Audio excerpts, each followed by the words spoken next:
Hello વિદ્યાર્થી મિત્રો, સ્વાગત છે ફરી એકવાર લક્ષમ એકેડમીમાં. હું પુનિત રાતડિયા અને ખાસ આપણે આજે મુખ્ય સેવિકાના જે ડિટેલમાં સિલેબસ આવ્યો એના વિશે વાત કરવા જઈ રહ્યા છીએ. અત્યાર સુધી આપણે જોયું હતું જે અંદાજ પ્રમાણે ચાલતા હતા સેમ ટુ સેમ જે અગાઉ આપણે વાત કરી દીધી હતી સિલેબસ જે બુક આપણે બનાવી છે બરાબર, એ મોટા ભાગની એક જ વસ્તુ કે ભાઈ જે સિલેબસ આપણી પાસે સંભવિત હતો બરાબર, અને સેમ ટુ સેમ આખો સિલેબસ એ જ છે. અગાઉ તમને જે વાત કરી મોટા ભાગની વસ્તુ સેમ છે, પણ આપણે હવે કઈ રીતે કયા ટોપિક ઉપર, ખાસ જો ટેકનિકલ વિષય માટે તો આપણે જે આખી સિરીઝ ચલાવી છે એ વસ્તુ જે ધ્યાનમાં છે, પણ એના સિવાય જે નોન ટેકનિકલ સબ્જેક્ટ છે એમાં કયા કયા ટોપિક એડ થયા છે, કયા કયા ટોપિક આપણે કરવા પડશે, કઈ વસ્તુ ઉપર ધ્યાન આપવું પડશે એના વિશે વાત કરીએ. ભાઈ નવો સિલેબસ છે એ હાવ રહેશે. ભાઈ નવો સિલેબસ જે પંચાયત દ્વારા અત્યારની જે ફોર્મ ભરાણા પછી જે આપવામાં આવ્યો છે એ શું છે, તો એના વિશે વાત કરીએ. ચલો વ્યવસ્થિત વાત કરતા જઈએ. ભાઈ ખરેખર આપણે જે 169 જગ્યાઓ છે બરાબર, જો અહીંયા લખ્યું છે, ઉલ્લેખ કર્યો છે 169 જગ્યા માટે આપણે એપ્રિલ મહિનાથી જ ફોર્મ ચાલુ કર્યા હતા. તો એના વિશે સૌથી પહેલા આપણે સિલેબસ લઈને આવી ગયા છે.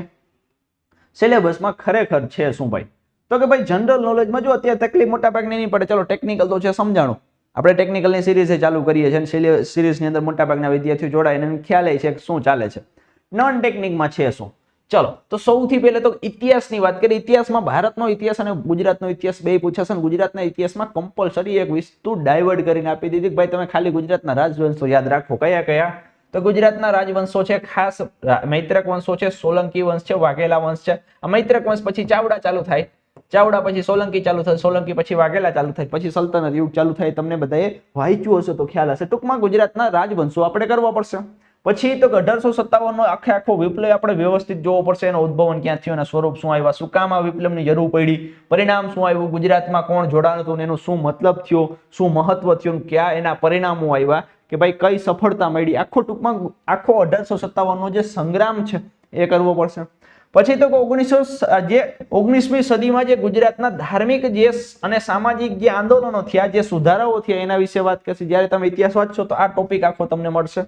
પછી તો કે ભારતની સ્વતંત્રતા માટે જે ચળવળ કરતા હતા, જે ક્રાંતિકારીઓ હતા, અને વિદેશમાં રહીને જે લોકો ચળવળ કરતા હતા, વિદેશી જે ક્રાંતિકારીઓ જે ભારતના છે બરાબર, તમને ખ્યાલ જ છે કે ભારતની અંદર નહીં પણ બહારની અંદર જઈને, જાણે કે આપણે સુભાષચંદ્ર બોઝ છે ભારત બહાર રહી અને દેશને આઝાદ કરવા માટે મહેનત કરતા હતા. તો એવા ઘણા બધા ક્રાંતિકારીઓ છે, બધા વ્યવસ્થિત આપણે વાંચવા પડશે. પછી વાત કરીએ કલ્ચરની, એટલે કે ભાઈ કલ્ચર એટલે વારસો. વારસાની અંદર કયા કયા ટોપિક છે, તો કે વારસાની અંદર ખાસ કળા છે, સ્વરૂપો છે, સાહિત્ય, સંગીત, શિલ્પ અને સ્થાપત્ય. જો આ બહુ વ્યવસ્થિત જોજો, શિલ્પ અને સ્થાપત્ય બરાબર, ક્યાં આવ્યું, કયું સ્થળ છે, કોને બનાવ્યું છે, કઈ શૈલીમાં બન્યું છે, કઈ સદીમાં બન્યું, એવું બધું પૂછાશે. એટલે ભારત અને ગુજરાત બે. ગુજરાતના મેળાઓ છે, જો આ ખાસ ગુજરાત માટે, ગુજરાતના મેળા છે, ઉત્સવો છે, ખાણીપીણી છે, પહેરવેશ છે, પરંપરાઓ છે, બધું પૂછાશે. પછી ગુજરાતની લોકનાટ્ય કળા જે ભવાઈ છે, અસહાય ઠાકર દ્વારા ચાલુ કરવામાં આવી બરાબર. ભવાઈના વેશો છે, ભવાઈ કેટલા વેશો છે, ક્યારે ચાલુ કરવાનું, કઈ ભવાઈ એના માટે રમાય છે, કઈ જૂની છે, આવું બધું આવશે. પછી ગુજરાત સાહિત્ય અને ગુજરાતની જે સંસ્થાઓ છે, સાહિત્યિક સંસ્થાઓ, જો ગુજરાતના સંગ્રહાલયો છે, પુસ્તકાલયો છે, ખાસ એના લોકેશન છે એ પૂછાશે. પછી તો કે ગુજરાતના તીર્થ સ્થળો અને પર્યટક સ્થળો પણ પૂછાશે, આના લોકેશન પણ પૂછાશે. તો આ પણ આપણે વારસાની દ્રષ્ટિએ જોવા પડશે. હવે વાત કરવી છે જીઓગ્રાફી એટલે કે ભૂગોળની. શું છે, તો કે ભારતની અને ગુજરાતની બેયની ભૂગોળ આવશે બરાબર. ભારત અને ગુજરાત બે ભૂગોળ આવશે.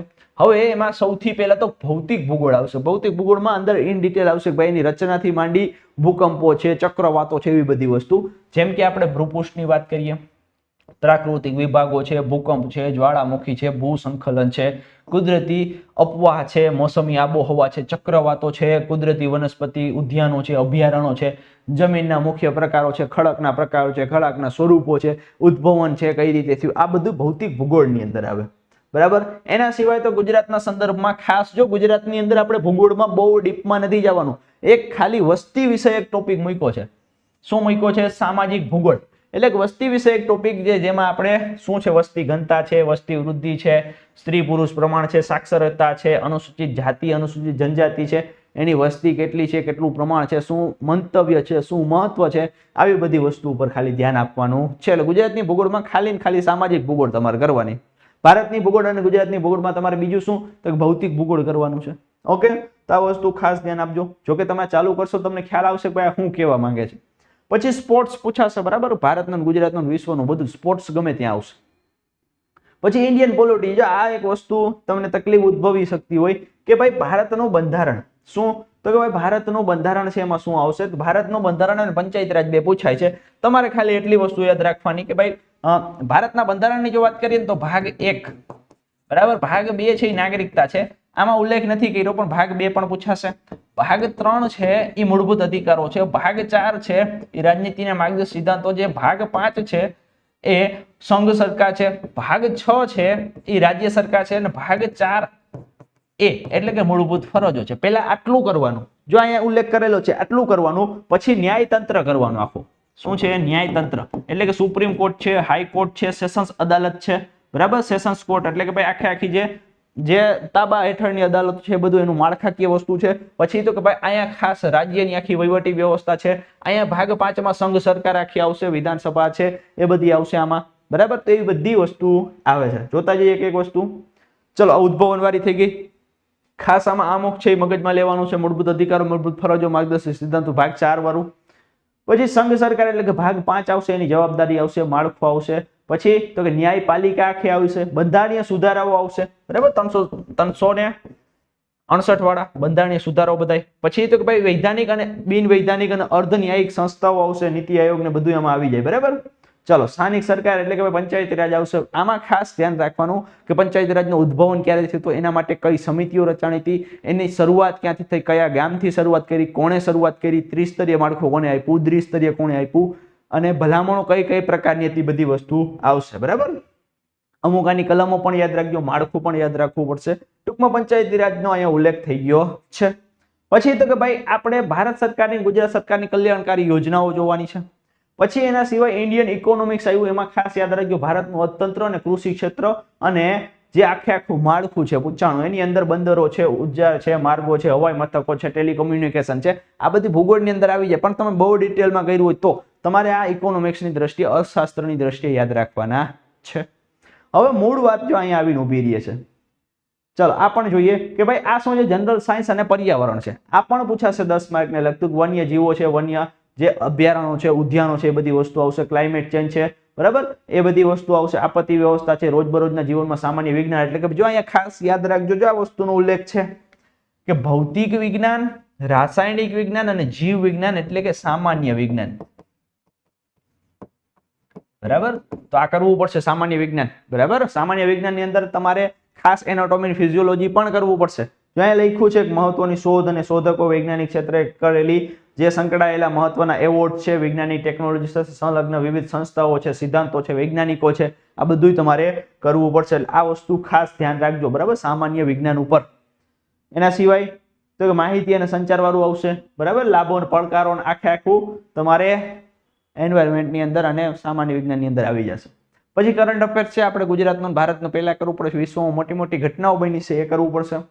હવે જો મૂળભૂત ટોપિક છે, મોટા મોટા ટોપિક આટલા છે કે ગુજરાતીની અંદર રૂઢિપ્રયોગો છે, કહેવતો છે, સમાસ છે, છંદ છે, અલંકારો છે, શબ્દ સમૂહ છે, જોડણી છે, લેખન શુદ્ધિ છે, સંધિ જોડો અને સંધિ છોડો છે, સામાજિક, સમાનાર્થી અને વિરુદ્ધાર્થી શબ્દો છે બરાબર. તો આ બધા પૂછાશે. મૂળભૂત ટોપિક મોટા મોટા શરૂઆત ક્યાંથી કરાય, જો આ સમાસ કરી લેવાય, છંદ કરી લેવાય, અલંકાર કરી લેવાય, શબ્દ સમૂહ કરાય બરાબર. પછી લેખન શુદ્ધિ, ભાષા સંધિ, આ સમાનાર્થી વિરુદ્ધાર્થી શબ્દ કરી લેવાય, રૂઢિપ્રયોગો, કહેવતો, આ બધે પહેલા કરાય. પછી આ જોડણી છે, સંધિ છે, એના પાછળ પછી પડાય. લેખન શુદ્ધિ પાછળ પછી પડાય. પેલા તમારે આટલું કરી લેવાનું હોય છે બરાબર. બાકી આટલા ટોપિક છે તમારી નજર સામે પસાર થવા જોઈએ, આટલા પૂછાય છે ભાઈ. એ જ રીતે ઇંગ્લિશ છે બરાબર. ઇંગ્લિશ ભાષા અને ઇંગ્લિશ ગ્રામર પૂછાશે. તો કે ભાઈ ટેન્સ છે, એક્ટિવ પેસિવ છે, ડાયરેક્ટ ઇનડાયરેક્ટ છે, પછી વાક્ય જે પરિવર્તન કરવાનું છે એ છે, પછી આર્ટિકલ્સ છે, પછી એડજેક્ટિવ છે, પછી નાઉન છે, પ્રોનાઉન છે બરાબર. શું છે? નાઉન છે, પ્રોનાઉન છે. પછી તો કે ભાઈ ખાસ અલગ અલગ સિનોનિયમ્સ છે, એન્ટોનિયમ છે, વન વર્ડ સબસ્ટિટ્યુટ છે. તો આ બધા ટોપિક અહીંયા આવી જાય. પણ હવે એમ થાય કે સાહેબ અમે ભાઈ ઇંગ્લિશમાં થોડા કાચા બરાબર, શરૂઆત ક્યાંથી કરું? તો આના માટે આખી વસ્તુ અલગ હોય, પણ હું તમને શરૂઆતની વાત કરું કે આટલા ટોપિક શરૂઆતથી કરાય. ટેન્સ પહેલા કરાય, એક્ટિવ પેસિવ કરાય, ડાયરેક્ટ ઇનડાયરેક્ટ કરાય, આર્ટિકલ છે પહેલા કરાય બરાબર, નાઉન છે, પ્રોનાઉન છે, આ હેલા ટોપિક છે બરાબર. સિનોનિમ્સ ને એન્ટોનિયમ થોડું અઘરું પડે આપણે, જો ન આવડતું હોય ટ્રાન્સલેટ તો બરાબર. ટ્રાન્સલેટ આવડતું હોય તો બધા ટોપિક હેલા છે, ન આવડતું હોય તો તકલીફ પડે. પહેલા આટલા ટોપિક તો રોકડિયા જ છે બરાબર. આ ટ્રાન્સલેટ પણ થઈ શકે છે. આટલા ટોપિક રોકડિયા છે, આટલા તો આવડે જ બરાબર. ઇઝી, એકવાર જોઈ લો તો આવડી જાય, રોકડિયા માર્ક છે. પછી એના સિવાય બધા ટોપિકમાં તમે ધીમે ધીમે ઉતરી શકો છો. હું એવું નથી કહેતો બધાય કરવા પડશે, બરાબર, 20 માર્કનું છે એટલે કરવા તો પડશે જ. ચલો હવે જો આ વસ્તુ તો કે ભાઈ મેથ્સ અને રીઝનિંગમાં તમારા માટે શોર્ટ કરી દીધા છે. કોઈ સંખ્યાનું જ્ઞાન હોવું જોઈએ, સરેરાશ, બરાબર, એવરેજ વાળું ચેપ્ટર, ટકાવારી પર્સન્ટેજ આવશે, નફો ખોટ આવશે, બરાબર, ગુણોત્તર અને પ્રમાણ આવશે, ભાગીદારી આવશે, સમય અને કાર્ય આવશે, સમય, ઝડપ અને અંતર આવશે, અને સાદું વ્યાજ ને ચક્રવૃદ્ધિ વ્યાજ આવશે. આટલા જ તમારે કરવાના છે. ઇઝી થઈ ગયું, બરાબર, ઘણો ફેરફાર થયો. હજી આના સિવાય જો અહીંયા ખાસ મેથ્સ અને રીઝનિંગ બંનેનો ઉલ્લેખ કર્યો છે, બરાબર, મેથ્સ અને રીઝનિંગ પેલા આટલા ચેપ્ટર, એના સિવાય જોવો તમે તો કે આ બધા રીઝનિંગ ને લગતા શું છે, સંભાવના છે, એ મેથ્સમાં આવી જાય, રીઝનિંગમાં આવી જાય. પછી ક્ષેત્રફળ અને ઘનફળ છે, આ ટોપિક છે મેથ્સનો. હવે જો અહીંયાથી જોવો, ઉંમર સંબંધિત દાખલા છે, આ મેથ્સમાં આવે ને રીઝનિંગમાં આવે. લોહીના સંબંધો છે, રીઝનિંગનો ટોપિક. તાર્કિક અંકગણિત છે, માહિતીનું અર્થઘટન કોષ્ટક વાળું, ડેટા ઇન્ટરપ્રિટેશન સાંભળ્યું છે, આઈ ચેપ્ટર. શાબ્દિક તાર્કિક શક્તિ, આ બધા રીઝનિંગની અંદર આવી જાય, બરાબર. તો આટલા ટોપિક છે ભાઈ તમારે નોન ટેકનિકલની અંદર કરવા પડશે. હવે ટેકનિકલની તો વાત હું તમને પહેલાય કરી ગયો છું, પણ એકવાર અહીંયા જોઈ લઈએ કે કયા કયા ટોપિક એડ થયા છે. જોઈ લ્યો ખાલી ઝડપથી. તો કે પોષણ બધું આવશે, પોષણ આવશે. પોષણની અંદર જેના ઘટકો આવશે, કાર્બોદિત છે, પ્રોટીન છે, ચરબી છે, વિટામિન છે, બધું.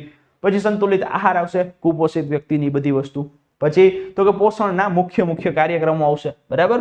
આ બધા કાર્યક્રમો આવશે પોષણને લગતા. બધા જો તમે જોઈ ગયા છો, બરાબર, અત્યારે સિરીઝમાં ચાલુ છે, આખો આઈસીડીએસ પ્રોગ્રામ આવશે, મિડ ડે મીલ પ્રોગ્રામ આવશે. આહાર આયોજનના સિદ્ધાંતો છે, ગર્ભવતી સ્તનપાનની જે નાનું શિશુ છે એના માટે કઈ કઈ કાળજીઓ રાખવામાં આવી, બધી વસ્તુ આવશે. ખાદ્ય પદાર્થ માટે સંગ્રહ અને જાળવણી માટે જે અલગ અલગ પૌષ્ટિક વસ્તુઓ છે એ બધી વસ્તુ આવશે. વધારાનું ભોજન, પૂરક પોષણ કહેવાય છે એ.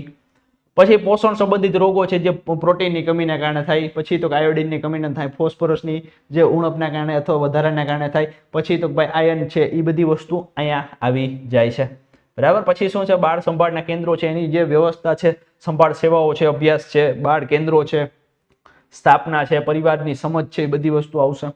બાળકોના પ્રથમ 12 માસનો વિકાસ છે, બરાબર. શરૂઆતના જ્યારે બાળક જન્મેથી 1 વર્ષનું થાય એ દરમિયાન જે વિકાસો છે, એ બાળકને શું શીખવાડવું, શું ન શીખવાડવું, આ બધી પ્રારંભિક સંબંધો છે, વેગ છે, એ બધી વસ્તુ આવશે. આ બધી વસ્તુ ખાલી એમના મનોવૈજ્ઞાનિક જે સિદ્ધાંતો ઉપર કામ કરશે. પછી તો કે બાળ સંભાળ અને વિકાસની પ્રસ્તાવના, જે બાળકો માટે ખાસ જે પાયાની મૂળભૂત સેવાઓ હોય છે, મૂળભૂત જે સમજ હોય છે, સંકલ્પના, વિકાસ સિદ્ધાંતો, શિશુની જરૂરિયાત, હકો, વિકાસની, રમતગમતની જે સુવિધાઓ છે, બાળક જે પાપા પગલી ભરવાની વ્યવસ્થા છે, વિકાસ છે, એ બધી વસ્તુ. બાળક જ્યારે પાપા પગલી ભરે ત્યારે એની વધારાની વસ્તુ, ખાસ આ બધી વસ્તુ સિમ્પલ છે પણ કરવી પડશે.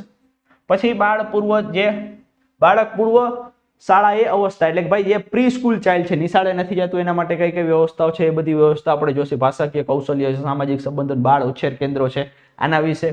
પછી તો કે પૂર્વ શાળાએ બાળકો માટે રમતગમતની પ્રવૃત્તિઓ છે, હલનચલન છે, ગતિશીલતા છે, સંબંધિત પ્રવૃત્તિઓ છે, વાતાવરણની ઓળખ છે, શોધખોળ છે, સંગીત, શારીરિક કસોટીઓ છે, બાળ સર્જનાત્મક પ્રોત્સાહનો છે.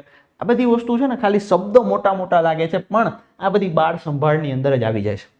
પછી બાળકોને ટેવો છે, કુટેવો છે, લાક્ષણિકતાઓ છે, જ્યાં શારીરિક, ભાવાત્મક, બૌદ્ધિક અને સામાજિક નૈતિકતાઓ છે, આ બધા છે એ સામાજિક વિજ્ઞાન, સામાજિક જે સમાજશાસ્ત્રને લગતા ટોપિક છે, બરાબર. પણ એ આપણે આવશે, સમાજશાસ્ત્રમાં જ નથી આવતા, બાળકની અંદરથી જ આવશે, પણ એ આવે છે. સંકલિત બાળ એટલે આઈસીડીએસ ને લગતી રસીકરણ છે, એ બધું આવશે.